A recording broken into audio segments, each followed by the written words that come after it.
وجود میں آ چکی ہے، اور پھر وہاں سے ہر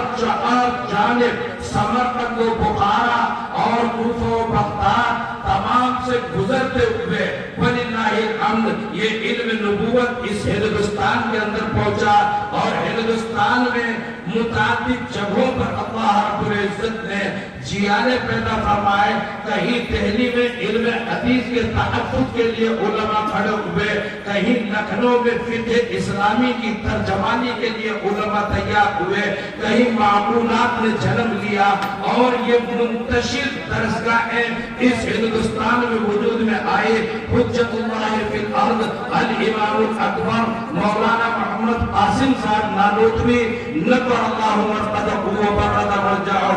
آپ کو اللہ رب العزت نے ایسی عجیب و غریب بصیرت اور شریعت و طریقت کی جامعیت عطا فرمائی،